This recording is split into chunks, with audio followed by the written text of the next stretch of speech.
Israel में एक अकाल पड़ गया।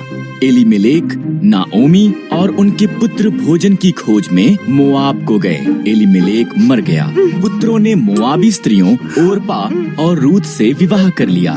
तब पुत्र भी मर गए। दोनों स्त्रियों के पास पति नहीं थे।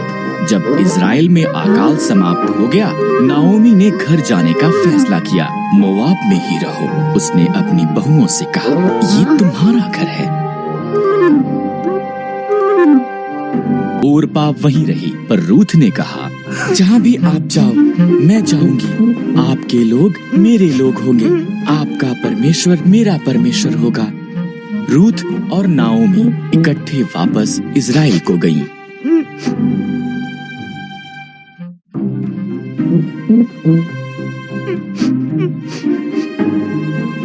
ये इज़राइल में फसल के कटने का समय था।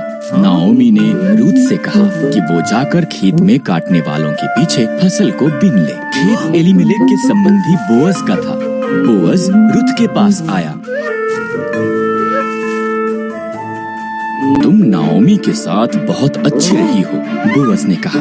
घर छोड़ना मुश्किल रहा होगा, परमेश्वर तुम्हें आशीष दे। उसने रूथ को भोजन दिया और अपने जवानों को उसकी देखरेख करने को कहा।